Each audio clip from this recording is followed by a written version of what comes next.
Hello, this is my Mazda Rx-8. I'm currently in the process of gutting it out and putting a roll cage in to get this car ready to drift. I'm going to do a little how-to video on removing the steering wheel. So if you've never seen our channel before, give us a subscribe and check our videos out. We got John over here. He's doing a VRT build. He's wiring up a standalone ECU Megasquirt right now. But anyway, let's get to the video. So the first thing you're going to want to do is disconnect your battery. You don't want the airbag going off as you're taking the steering wheel out. I have the Optima Red Top. If you guys are curious on how to set up the Optima Red Top in an Rx-8, just leave a comment and I'll make a video about that. But anyway, just disconnect the terminals and leave it disconnected for about 20 minutes and the system will discharge.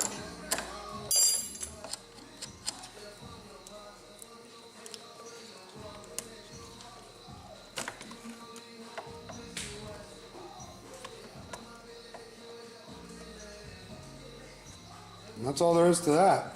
So next, after the system is discharged, on the back side of the wheel here, there's these two 20mm caps here. There's one on either side. Those will get popped off and it'll expose a nut behind them to remove the airbag assembly. Yep.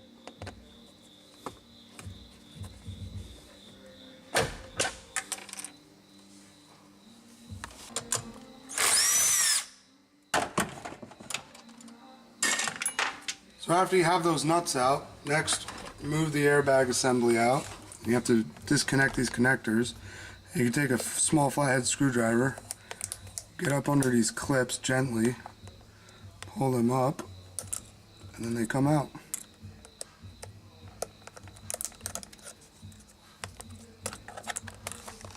So after you have that out, you got to remove this nut. But don't fully take it off. Get it loose and then kind of leave it at the end of the threads. That'll help when actually pulling the steering wheel off the gear in there.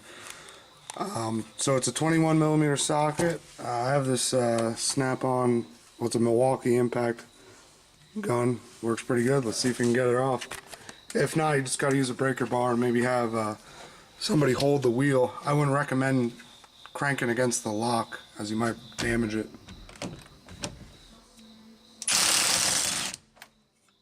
And that's that. That's why electric tools are cool.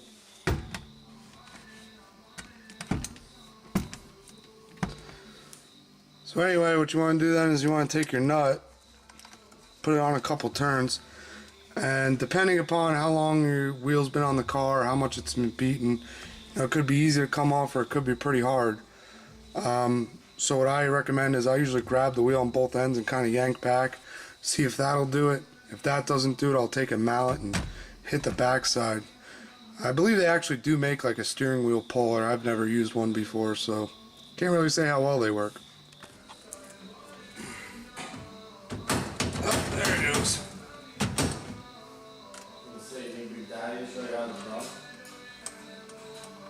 Anyway, sometimes it can take some effort. Once you break it loose, that's it. Anyway, from here, you can get your Mazda Rx-8 wheel boss kit. Those will come with the hub and the electronics to hook your new wheel on and run all your electronics. I'm not doing any of that because this is going to be a drift car and I don't need any electronics. So I assume if you came here to learn how to remove a Mazda Rx-8 steering wheel, you're probably a rotary guy. So here's another project. If you subscribe to the channel, you can check out. This is my FCRX-7 currently being built. I do all my own metal work. Got the cage in there, aluminum fuel cell. There's already a hub on that wheel. And then in the engine bay, we got a large Streetport 13B or the Borg-Warner 366. Like I said, I do all my metal work. There's some titanium piping in there. Really nice. I'm doing all titanium metal work. Made my own V-mount setup. I actually make all my own intercoolers and radiators. So yeah, if you like what you see, give the channel a subscribe and check us out. Thank you.